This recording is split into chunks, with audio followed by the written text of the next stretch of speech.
आदाब, ये समय न्यूज नेटवर्क और आप देख रहे हैं आलमी समय। खबरनामे के साथ हाजिर हूं मैं मुईन शादाब। सबसे पहले देखेंगे खास खबरों की सुर्खियां।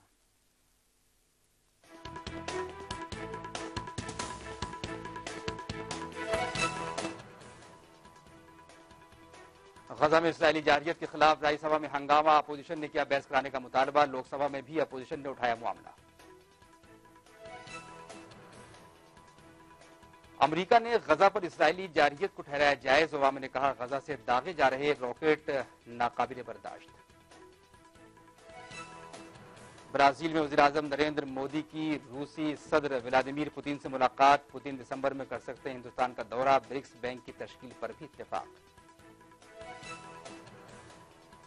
दिल्ली में हुकूमत साजी को लेकर सियासत तेज। हरीफ जमातों का बीजेपी पर हमला। उधर महाराष्ट्र में वज़ीर आला के ओहदे को लेकर बीजेपी शिवसेना में टकराव की खबर है।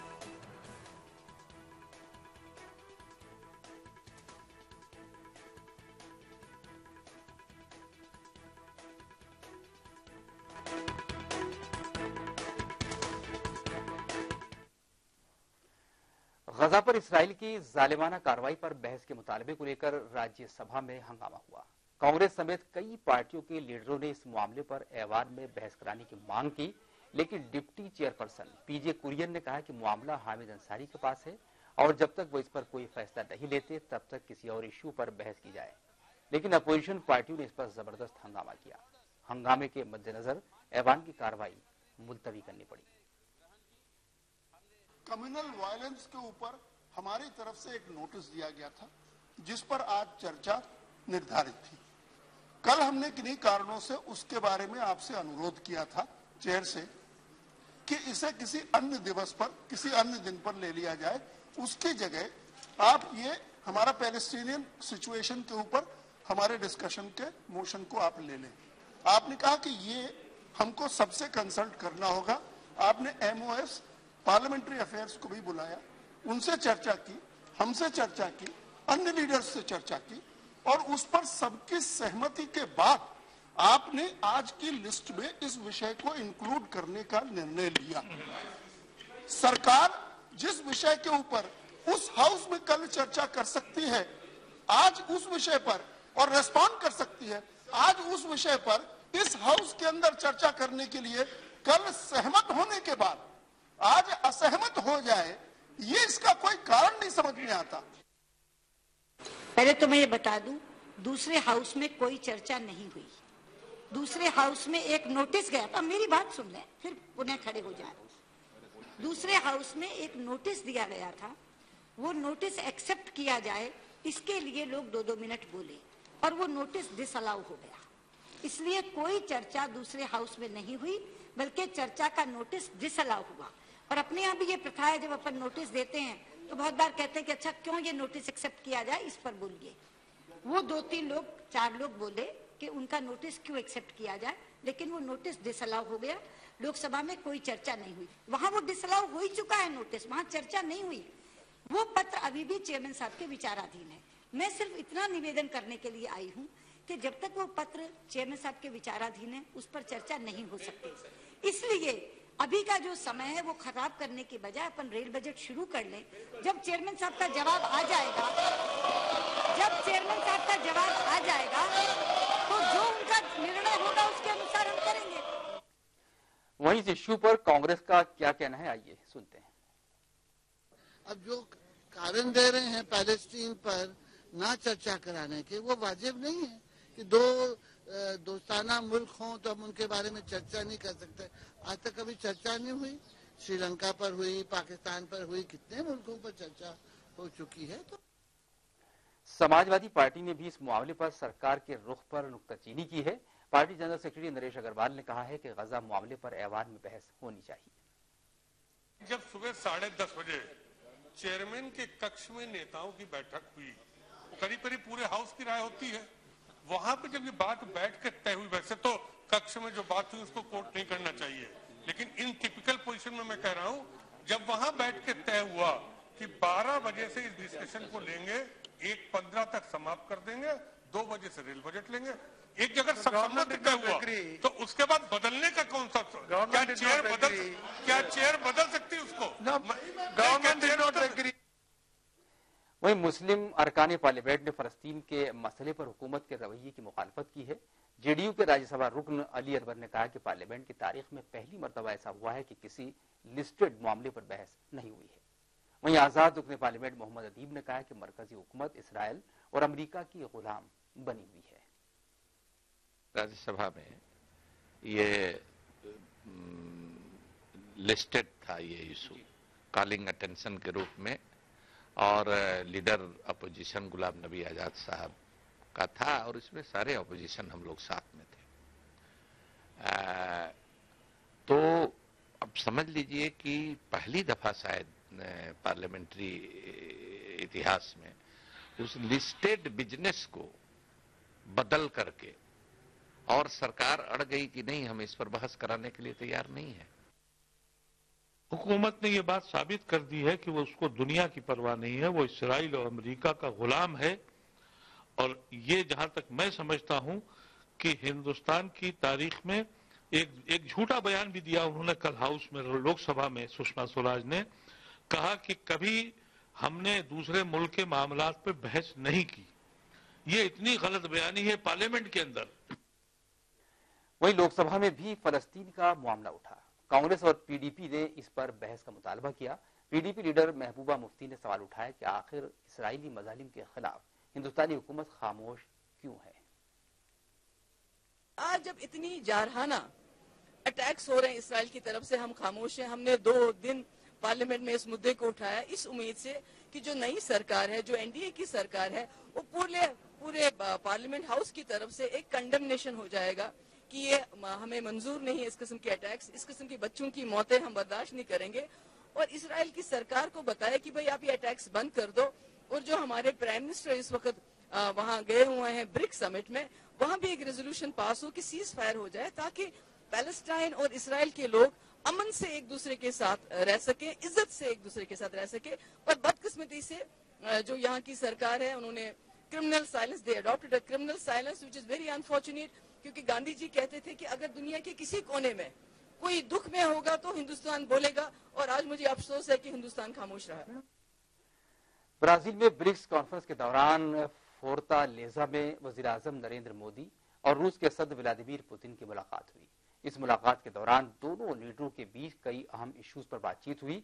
इससे पहले कॉन्फ्रेंस में वजीर-ए-आजम नरेंद्र मोदी ने कहा कि दहशतगर्दी आज सबसे बड़ा मसला है और सभी को दहशतगर्दी के खिलाफ लड़ना होगा।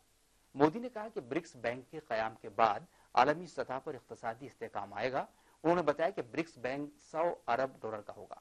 मोदी ने कहा कि शंघाई में ब्रिक्स बैंक का सदर दफ्तर बनेगा और इस बैंक का पहला सीईओ हिंदुस्तान का होगा। नरेंद्र मोदी ने ब्रिक्स यंग साइंटिस्ट फोरम बनाने पर भी जोर दिया। दिल्ली में हुकूमत साजी को लेकर सियासत तेज हो गई है। लोकसभा में शानदार कामयाबी के बाद बीजेपी दिल्ली में भी हुकूमत बनाने की फिराक में मसरूफ है। इसके लिए पार्टी ने आम आदमी पार्टी और कांग्रेस के कुछ अरकान असेंबली की हिमायत का दावा किया है, लेकिन आम आदमी पार्टी ने इल्जाम लगाया है कि उनके एमएलए को 20 करोड़ रुपए की पेशकश की गई है। एमएलए टूटने नहीं जा रहे हैं। बीजेपी के लोगों ने कुछ ऑफर करने की कोशिश की थी, लेकिन वो नाकाम हो गई है। हम रोज खबरें सुन रहे हैं अब कि कांग्रेस के 6 टूट रहे हैं कि 4 टूट रहे हैं कि कौन टूट रहे हैं, किसको मंत्री बनाया जा रहा है। 21 तारीख को मोदी जी आ जाए तो मोदी जी का इंतजार किया जा रहा है। वहीं एमएलए जयकिशन ने अपने ऊपर टूटकर बीजेपी में शामिल होने की खबर को अफवाह बताया है।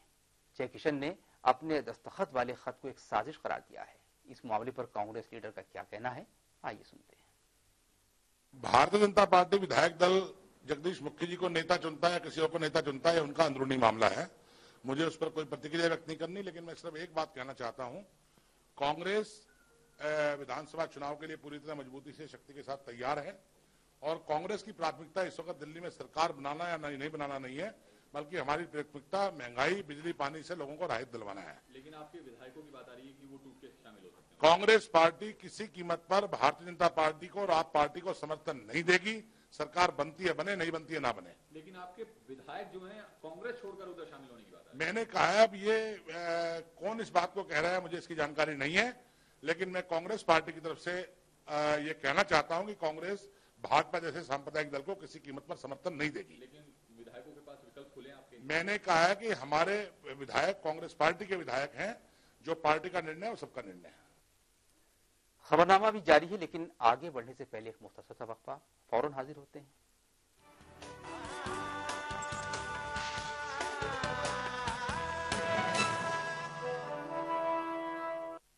विवेकानंद ने कहा था, उठो, जागो और तब तक कोशिश करते रहो जब तक लक्ष्य हासिल न हो जाए।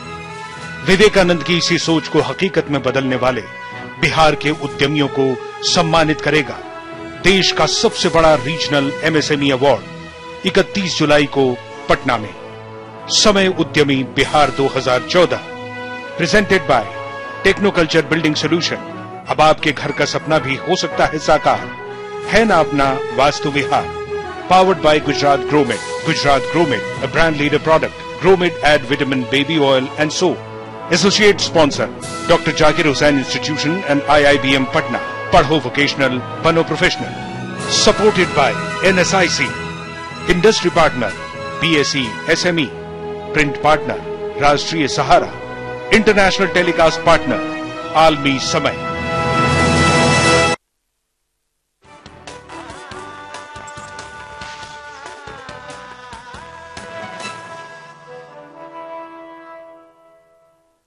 वक्फे के बाद इस्तकबाल है आपका। महाराष्ट्र में असेंबली इंतखाबात से पहले ही वज़ीर आला के ओहदे के उम्मीदवार को लेकर बीजेपी शिवसेना इत्तेहाद खतरे में पड़ गया है और दोनों पार्टियां इत्तेहाद पर दोबारा गौर कर सकती हैं। लोकसभा इंतखाबात में दोनों पार्टियों ने शानदार कारकर्दगी का मुजाहरा किया है, जिसके बाद उम्मीद की जा रही है कि इस इंतखाब में यहां से कांग्रेस एनसीपी इत्तेहाद का सफाया हो जाएगा। लेकिन बीजेपी शिवसेना इत्तेहाद की जीत की सूरत में वज़ीर आला किस पार्टी का होगा, इस पर दोनों पार्टियों में टकराव पैदा हो गया है।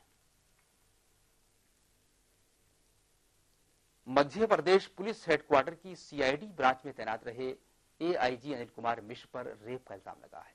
समय न्यूज नेटवर्क के हाथ एक एक्सक्लूसिव ऑडियो टेप लगा है, जिसमें उन्हें फोन पर मुतासर को जान से मारने की धमकी देते हुए सुना जा सकता है। बातचीत की रिकॉर्डिंग में AIG अनिल कुमार मिश्रा कह रहे हैं कि मैं तुम्हें तड़पा तड़पा कर मारूंगा और जब मेरी गोलियां तुम्हें छलनी करेंगी तो तुम्हें कोई बचा नहीं पाएगा। आपको बता दें कि AIG अनिल कुमार अभी मुअत्तल हैं। उन पर एक खातून ने जयपुर में रेप का केस दर्ज कराया है। यूपी में 102 एम्बुलेंस सर्विस का आगाज हुआ है। लखनऊ में रियासत के वज़ीर आला अखिलेश यादव ने इसे हरी झंडी दिखाई। इस एम्बुलेंस सर्विस से हामला खवातीन और बच्चों को बड़ी राहत मिलेगी। उनके लिए यह सर्विस मुफ्त है। हादसे में जख्मी लोगों को फौरन तिब्बी सहूलियात मुहैया कराने के लिए इस सर्विस की शुरुआत की गई। 102 नंबर पर फोन करके ये एम्बुलेंस बुलाई जा सकेगी। एम्बुलेंस को देही इलाकों में 30 मिनट और शहरी इलाकों में पहुंचने में 20 मिनट लगेंगे। 2.5 साल के कार्यकाल में केवल एम्बुलेंस का ही अगर हम आकलन कर लें और देश की हर प्रदेश सरकार से तुलना कर लें, अगर सबसे ज्यादा एम्बुलेंस को बढ़ाने का काम, उनको जोड़ने का काम, व्यवस्थित करने का काम अगर किसी ने किया है तो स्वास्थ्य विभाग के हमारे यही मंत्री आदरणीय मंत्री, उनके सहयोगी मंत्री। कोई तकलीफ में है, परेशानी में, एक्सीडेंट में है, सबसे पहले अगर याद करता है तो वो 108 एम्बुलेंस को याद करता है। और इधर जब से शुरू हुआ है ये योजना और जब से ये कार्यक्रम शुरू हुआ है, मैं समझता हूं 108 के प्रति समाजवादी एम्बुलेंस सेवा के प्रति और 102 जो एम्बुलेंस है इसके प्रति भरोसा बढ़ा है। दवाइयां जहां मिल रही हैं, कभी कभी जानकारी मिलती है पत्रकार साथियों के माध्यम से, अपने पार्टी के संगठन के माध्यम से भी और विधायक लोगों के माध्यम से भी, वहां भी निश्चित समय पर और तुरंत कार्रवाई कर करके दवाई उपलब्ध कराई जा रही है। जांचें भी मुफ्त हो गई और जहां जो हेल्थ पैरामीटर्स हैं वो बेहतर होना शुरू हो गए। ये काम तेजी से बढ़ा है, हेल्थ पैरामीटर्स में भी सुधार आया है।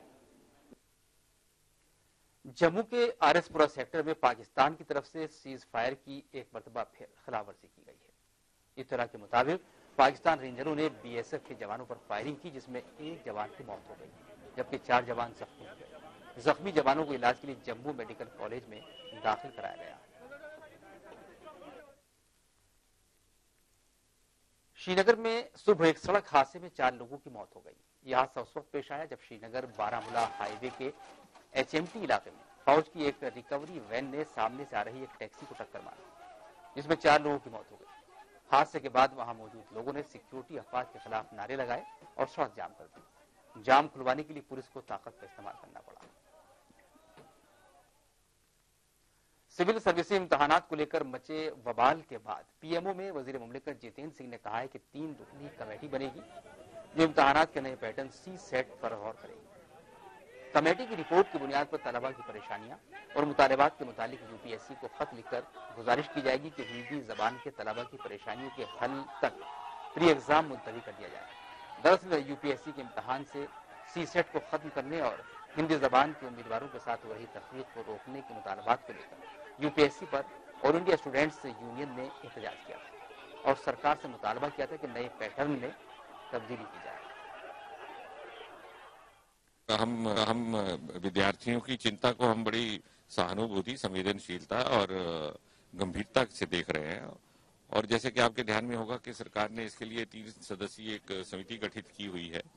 हमने उस समिति से ये कहा है कि तुरंत अपनी रिपोर्ट हमें दें और उसके समिति के जो भी ऑब्जर्वेशंस होंगी, जो भी निष्कर्ष होंगे, उसके आधार पर आगे की कार्रवाई पर विचार किया जाएगा। क्योंकि हम नहीं चाहते कि कोई भी विद्यार्थी वर्ग ये समझे कि उनसे किसी भी प्रकार का पक्षपात हो रहा है, किसी भी कारण से, भले ही वो भाषा के कारण हो या किसी और का। जामिया मिल्लिया इस्लामिया जल्द ही मेडिकल कॉलेज की शुरुआत करने जा रहा है। हुकूमत हिंद और दिल्ली हुकूमत इस सिलसिले में कागजी कार्रवाई पूरी कर रही है और 2 से 3 साल के अंदर इमारत तैयार होने के बाद मेडिकल कॉलेज शुरू किया जा सकेगा। 2 माह पहले ही जामिया मिल्लिया इस्लामिया के वाइस चांसलर का ओहदा संभालने वाले प्रोफेसर तलत अहमद ने नामा निगारों से गुफ्तगू के दौरान कहा कि हम जल्द ही मेडिकल कॉलेज की शुरुआत करने जा रहे हैं। हुकूमत उत्तर प्रदेश ने जामिया से मुत्तसिल 140 एकड़ जमीन जामिया को दे दी है, जिस पर मेडिकल कॉलेज की इमारत तामीर की जाएगी। मेडिकल कॉलेज के लिए मैंने ऑलरेडी DPR में बना रहा हूँ और मैंने अभी कोशिश कर रहा हूँ कि मैं ह्यूमन रिसोर्स डेवलपमेंट मिनिस्टर से भी मिलूँ और फिर हमारे क्या नाम है दिल्ली गवर्नमेंट के लोगों से मिलूँ। ऑलरेडी वी आर अप्रोचिंग और once we have some go ahead signal then we will start. तो वो बनने में फिर भी 2-3 साल तो कम से कम लगता ही है। जामिया मिल्लिया इस्लामिया में दाखिले का मरहला चल रहा है। साल 2014-15 के लिए सभी कोर्सेज के लिए करीब 1.25 लाख तुलबा ने दाखिला फॉर्म भरे थे, जिनमें न सिर्फ मुल्क बल्कि बैरून मुल्क के काफी तलबा ने दरख्वास्त दी थी। जामिया मिल्लिया इस्लामिया को अक़लियती किरदार मिलने के बाद 50% सीटें मुस्लिम तलबा के लिए जबकि बाकी 50 दीगर के लिए मुख्तस की गई हैं, जिससे काफी तादाद में मुस्लिम बच्चों को तालीम का मौका मिल रहा है। Minorities have right to have their own system and system of education. Only thing is, you should not close door for others. You encourage the studies and development of the minorities, but at the same time you have 50% open quota for others. पिछले vice chancellor Najeeb जंग के जरिए सभी courses में उर्दू को जरूरी कर दिया गया था। साथ ही जामिया स्कूल से उर्दू मीडियम को खत्म कर दिया गया था। मौजूदा इंतजामिया इनके इन दोनों फैसलों को बदलने जा रही है। आलमी समय के लिए दिल्ली से शकील अहमद। वक्त एक और वक्फे का, वक्फे से लौट कर देखेंगे बैनुल अक़वामी खबरें।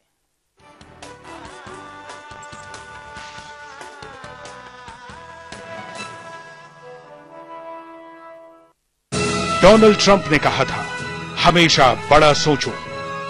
डोनाल्ड ट्रंप की इसी सोच को हकीकत में बदलने वाले बिहार के उद्यमियों को सम्मानित करेगा देश का सबसे बड़ा रीजनल MSME अवार्ड 31 जुलाई को पटना में। समय उद्यमी Bihar 2014 presented by technoculture building solution.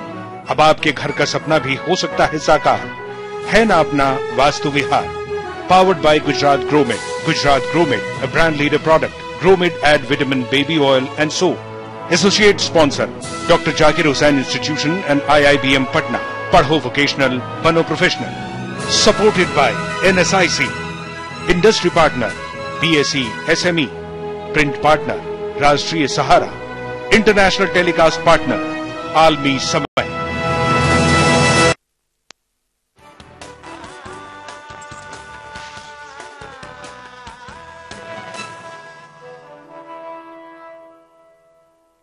Break के बाद इस्तकबाल है आपका।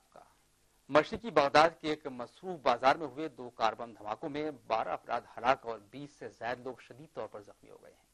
पुलिस जराये के मुताबिक धमाके खुदकुश हमलावरों के जरिए किए गए हैं। धमाका खेज मादा अपने जिस्म पर बांध कर आए हमलावरों ने बगदाद के तहरीर स्क्वायर पर अपने आप को उड़ा दिया। अभी तक किसी ग्रुप ने इन धमाकों की जिम्मेदारी कबूल नहीं की है, लेकिन शुबा जाहिर किया जा रहा है कि धमाकों में दाइश या उससे वाबस्ता किसी तंजीम का हाथ है। अमेरिकी सदर बराक ओबामा ने गजा पर जारी इसराइली मजालिम को हक बजानिब करार दिया है। तशद्दुद के लिए इसराइली नुक्ताचीनी करने के बजाय उन्होंने गजा से हो रहे रॉकेट हमलों पर सख्त नाराजगी का इजहार किया। व्हाइट हाउस में सालाना दावत इफ्तार के मौके पर मुस्लिम ममालिक के सफीरों से उन्होंने वाज़ेह तौर पर कहा कि इसराइल की सरजमीन पर होने वाले रॉकेट हमलों को बर्दाश्त नहीं किया जा सकता। एक कदम और आगे बढ़ते हुए ओबामा ने रॉकेट हमलों को नाकाबिले मुआफी करार दिया। ईरान के वज़ीर ख़ारजा जवाद ज़रीफ ने कहा कि गजा पर इसराइली हमले फौरन बंद होने चाहिए। ये बयान उन्होंने ऑस्ट्रेलिया में एक प्रेस कॉन्फ्रेंस के दौरान उन्होंने कहा कि बरसों से इसराइल ने गजा की नाकेबंदी कर रखी है, जिसकी वजह से वहां के लोग कैदियों जैसी जिंदगी गुजार रहे हैं। बेकसूर बच्चों और खवातीन को जानबूझकर हलाक किया जा रहा है। ज़रीफ ने बैनुल अक़वामी बरादरी से भी अपील की है कि वो अपनी जिम्मेदारी निभाते हुए गजा के लोगों की मदद करें। It is incumbent upon the international community to stop the Israeli aggression against the defenseless people of Gaza, to stop the siege on Gaza, to stop this humanitarian nightmare that has been prevailing in Gaza for the last many years, in fact creating a besieged population under inhuman conditions, and to stop this and to put all the pressure that can be brought to bear by the Security Council, by other forces within the international community to stop this atrocity. That's our position, and we will continue to insist on it, but these discussions were specific to the nuclear issue, and of course that is an extremely important question, a question that every Iranian has its hearts go out for the people in Gaza, for the children, women and elderly in Gaza who are being massacred. Italy की वज़ीर ख़ारजा Federica मोगरिनी ने मगरिबी किनारे के शहर Ramallah में फ़लस्तीनी सदर महमूद अब्बास से मुलाकात की। उन्होंने गजा में जारी इसराइली बमबारी के ताल्लुक से अपनी तशवीश का इजहार किया। मोगरिना ने कहा कि उनका मुल्क काहिरा के जरिए पेश की गई जंगबंदी की तजवीज़ की हिमायत करता है। उन्होंने कहा कि काहिरा की तजवीज़ को अरब ममालिक और यूरोपीय यूनियन से भी हिमायत हासिल है। We discussed with President Abbas of the initiative that came from Cairo, shared by all the Arab states and strongly supported also by Italy and other European countries, I would say also by the EU. We're discussing that in the next European Foreign Affairs Council next week to get to a ceasefire. क्या आपने कभी घूमने वाली building के बारे में सोचा है? जी हाँ, एक ऐसी इमारत जिससे में आपकी खिड़की जो मशरिक की तरफ खुलती हो वो चंद पलों में मगरिब की तरफ खुल जाए। सुनने में बात आपको अजीब जरूर लग रही होगी, लेकिन घूमने वाली बिल्डिंग का ख्वाब जल्द ही शर्मिंदा ताबीर होने वाला है। दुनिया की अनोखी इमारत दुबई में बन रही है। घूमने वाली इस इमारत का डिजाइन इन दिनों नेट पर काफी वायरल हो रहा है। इस बिल्डिंग की हर मंजिल की बुनियाद सीमेंट से बनाई जाएगी और सभी मंजिलों में हवा के टरबाइन लगाए जाएंगे, जिससे बिजली पैदा होगी। इस अनोखी इमारत का डिजाइन इटली के मशहूर आर्किटेक्ट डेविड फिशर ने तैयार किया है। वालिदैन अपने बच्चों को तरह तरह के तोहफे देते हैं, लेकिन अमेरिका के एक शख्स ने तो अपने बच्चों को एक रियासत ही तोहफे में दे दी है। जेरेमिया हीटन नामी शख्स और उसके बच्चों ने इस रियासत का नाम नॉर्थ सूडान रखा है। हीटन अपनी 7 साल की बेटी एमिली को यहाँ की शहजादी, बेटे को शहजादा और खुद को बादशाह बनाना चाहता है। दरअसल हीटन ने मिस्र और सूडान के पास वाक़ एक पहाड़ी इलाके पर मालिकाना हक का दावा किया है। हीटन के मुताबिक यहाँ परचम लहराने के बाद ये इलाका उसका हो गया है। बीर तबील नाम के इस इलाके पर फिलहाल किसी मुल्क का दावा नहीं है। और अब एक चौंकाने वाली खबर। फिलिपाइन में 3 साल की एक बच्ची आखिरी रसूम के दौरान जिंदा हो गई। इस लड़की को मुर्दा करार दिए जाने के बाद इसे ताबूत में रखा जा रहा था कि अचानक उसके जिस्म में हरकत होने लगी। ताबूत में अपनी बेटी को रख रहे बाप की खुशी का ठिकाना नहीं रहा। बच्ची को नजदीक के ही एक अस्पताल ले जाया गया, जहां उसे सेहतमंद करार दिया गया। आखिर में सुर्खियां मरतबा फिर देखेंगे।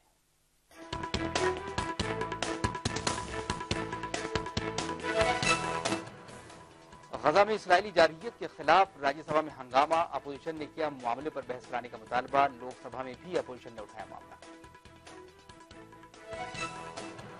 अमेरिका ने गजा पर इस्राएली जारहियत को ठहराया जायज। ओबामा ने कहा, गजा से दागे जा रहे रॉकेट नाकाबिले बर्दाश्त।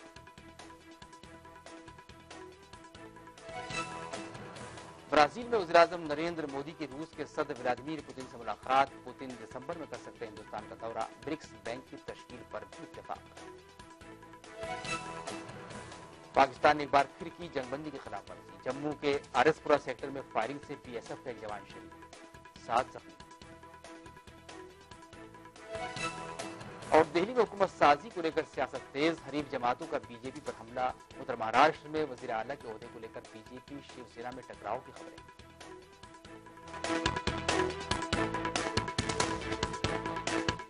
खबरनामे में फिलहाल इतना ही। आलमी समय आप इंटरनेट पर भी देख सकते हैं। लॉग ऑन कीजिए हमारी वेबसाइट www.samaylive.com। मुइन शादाब को इजाजत दीजिए और आप देखते रहिए आलमी समय। आदाब।